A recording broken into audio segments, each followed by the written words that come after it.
or lamb. Hindi po yun. Ang talagang ultimatum, ang talagang nakikita ng Diyos dyan ay yung anak niya mamamatay sa krus ng Kalbaryo. Kaya sabi niya, then said I, Lo, I come in the volume of the book, it is written of me. Pumunta ang ating Panginoon. Saan? Sa mga libro, the volumes of book na nilikha para sa Kanya. Kaya nga, yung pagpunta ng ating Panginoon according to the Scripture, na ang pinaka-ultimatum is mamamatay siya para iligtas tayo.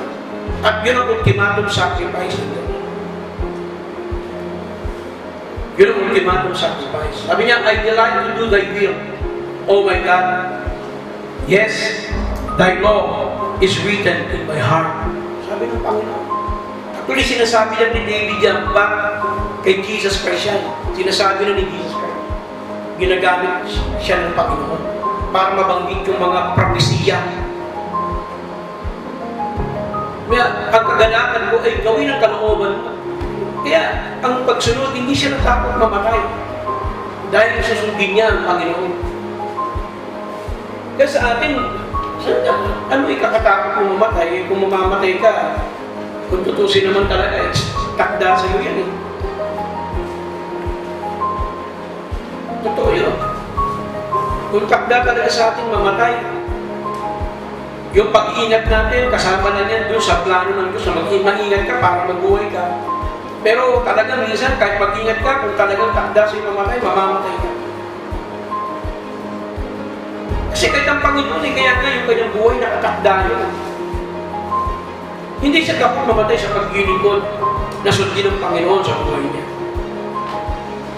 I delight to do thy will, O my God. Yes, your law is written in my heart. And then number 3, I'm sorry, the ram is a type of substitution. Alala nyo, diba, ng ating Panginoon, si Isaac, ipapatay siya, di ba may nakitang ram? Nakasabit yung sungay doon sa puno. Yun ay typical, yun ay naglalarawan ng tinatawag na substitution. Yun na, ang kamatayan, na imbis na ikaw ang mamatay, yung ram ang iaalay. Yun ang larawan ng ating Panginoon sa Kristo na siya ang namamatay sa iyo. Kaya sabi niyan in 1 Peter chapter 2 verse 24, who his own self bare our sins in his own body on the tree, that we, being dead to sin, should live unto unrighteousness, by whose stripes ye were healed. Amen? So yung isa ikaw yung mamatay sa impyerno, si Kristo na namatay para sa iyo. Niligtas ka na. Tinanggal ng Diyos ang kasalanan mo. Si Kristo na ang nagbuhos ng dugo. Kaya nga, yan ang di na maintindihan ng mga di mananampalataya. Na ang kaligtasan ay talagang pinadali ng Diyos. Dahil kasi wala naman tayong kakayanan talagang maligtas. Ang mundong ito walang kakayanan maligtas. Simula't-simula pa, kahit nga itong mundo, hindi niya kayang mabuhay mag-isa. There is no evolution. In fact, nung nakita ng Panginoon, ng Banal na Espiritu ang mundo, di ba? And the earth was without form and void. Void ang mundo. Formless. No life. So, ang mundo naka-stuck dun for several million years or billion years. Hindi natin alam kung kasi yung eternity past, hindi naman natin alam eh. Nung nakita ng Diyos yung mundo, yung earth, di ba? Palutang-lutang lang siya sa kalawakan eh. Kaya nga, that's the reason why ang earth is freeze yan, puro yelo. Kaya di ba, anong reason? Pag lumayo ang mundo sa ano mangyayari? Di ba lalamig? Lalamig ang reason why, bakit sa Antarctica malamig? Kasi hindi siya nasisikatan ng araw. Sa Greenland, Alaska. Pero tingnan mo tayo itong lagi na natamaan ng ilaw, walang yelo sa atin, tropical. The point is, ang point ko doon, kapag lumayo yan sa araw, malamig ka. Therefore, dati noon, walang araw. So, super ice age yung mundo, napakatigas ng tubig niya. Eh, alam niyo naman, puro tubig ang earth. So, the point is, ang point doon, no life. Kaya hindi pwedeng, sa tagal ng mundo, hindi naman nagkaroon ng buhay eh. Yung eternity past, hindi natin alam, kaya nga, ang estimate ng mga scientists, billion eh. Yes. Pwedeng tama sila, hindi lang billion, baka trillion years pa. Kasi wala naman subject sa time. There's no time in that period of event. Nung nakita ng Panginoong mundo, katulad natin na walang kabuhayan, hindi natin kayang magbago eh. So chaos ang doon eh, anong ginawa na Diyos? Binigyan niya ng buhay. So there is no evolution. Diyos mismo ang nagbigay ng life. The same manner sa atin, tayo yung patay sa kasalanan eh. Walang pag-asa ang mundo, kaya that's the reason why ang mundo talaga, kung tutusin, talagang uubusin na ng Diyos eh. Kaya lang talagang lagi lang may habag ang Panginoon. Talagang meron siyang pinipili na talagang matitira pa eh. Kung di sa habag ng Panginoon, kasi tayo, kumbaga, wala tayong katuwiran sa Diyos. Sa totoo lang. Kung patayin tayo ng Diyos, wala tayong angal. Bakit? Diyos siya. Kung hindi niya bigyan ng kaligtasan yung mga tao, wala naman siya parang Diyos siya. Pero kung makikita mo, dahil sa habag ng Panginoon, kaya nga alam niyo si Job, talagang puro lang siya pasalamat eh. Kasi wala talaga, kumbaga, yung mabuhay ka lang dito, kahit na 1 minuto ba, pinanganak ka. Tapos hindi ka pa nag-24 oras, namatay ka agad. Pasalamat ka pa nga, naisilang ka pa eh.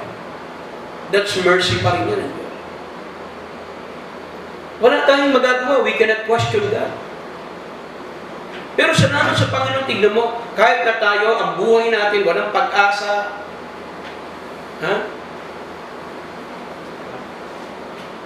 binigay pa niya ang kanyang sarili sa atin para magkaroon lang tayo ng kaligtasan. Minsan, masakit man sabihin, pero minsan mga tao, walang utang na loob. Di ba? Ano mo, sa mga kapwa-tao, yung utang na loob, napakalaki niyan eh. Burin mo, nung panahon, nagkutom ka eh, nabigyan ka, pinahiram ka ng 1 kilong bigas. Meron siyang pulubi.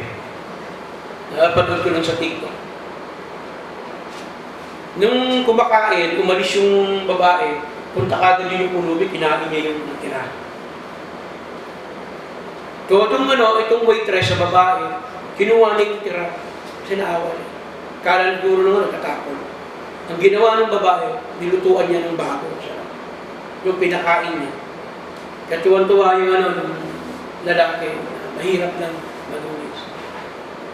Tapos tinuruan niya, tinuruan niya na magpaano magluto, tapos tinanggap din sa trabaho. Pero sa dalit-salita, lumipos ang panahon, umalis din siya. Nagkataong pagbalik yung ilang panahon, biglang pinagpala siya ng Diyos, pinayaman siya. Bumalik siya doon sa lugar na kinainan niya. Nakita na yung babae tumulong sa kanya. Actually, nagbaw pa siya. There's something parang meron siyang hawak na pera. Nakasalamat doon sa taong tumulong sa kanya sa panahon na dapag-dapa siya. Di ba? Yung Panginoon natin, lahat ng bagay, utang na loob natin sa Kanya. Kumbaga, mahirap na sabihin, hindi lang kung mayroon pang mas malalim sa utang na loob. Yun ang pwedeng gamitin natin eh. Para tignan natin ang Diyos na napakabuti sa atin. Wala yun. Ang tao talaga walang mabuting ginawa. Totoo lang. Wala tayong mabuting ginawa. Sabi nga ng Bible, there is none righteous, no not one. There is none that doeth good, no not one. In Romans chapter 10. Who his own self bare our sins in His own body in the tree, that we, being dead to sin, should live unto righteousness, by whose stripes ye were healed. Sa sugat ng Panginoon tayo naligtas. Talaga, alam nyo ba, talagang wala tayong mapagmamahal kahit lahat ng bagay. Diyos lang talaga ang Panginoon. Anyway, wala na, talagang kahit, parang inisip na, parang gusto, talagang yun ang gusto ng Panginoon eh. Napasalamatan natin siya, wala naman tayo iba pwede pasalamatan siya. At siya lang talaga ang ating papuri. Hindi naman, ang Diyos naman, hindi naman sabik sa palakpak natin eh. Hindi ang gutom sa papuri. Hindi yung gutom, ang Diyos, hindi niya, kung masakit man sabihin, hindi kailangan ng Diyos ang palakpak natin eh. Hindi kailangan ng Diyos yung papuri natin. Pero kagandahan, because of His nature, na gusto niyo marinig sa atin sapagkat tayo rin kasi kinagagalak ng Diyos eh. Pag ang isang taong nagtumanggap sa Kanya at nagpasalamat, tuwan-tuwa kasi yung Diyos na pinapasalamatan siya ng tao, nanilikha niya, na nagtiwala sa Kanya. Kaya makikita niyo, laging manalangin kayo sa akin. Lagi siya naman nagkasabi nun, hindi naman tayo eh. Siya lagi nag-o-open ng lahat. Niligtas niya tayo, di ba? So, yung tinatawag na ram, typical po yun na ang Diyos mismo, siya ang namatay para sa atin. Kasi hindi naman tatanggapin ito, mamatay ka para sa kaligtasan namin, hindi naman tatanggapin ng Diyos yan. At wala sa nature ng tao yan. And number 4, Abraham believed that God raised up Isaac. So, ang kagandahan doon kasi, yung pananampalataya ni Abraham, nandoon yung buong buo sa kanyang ama. In Hebrews 11:18, alam niya na one day, itong anak ko na binigay ko, bubuhangin ng Diyos.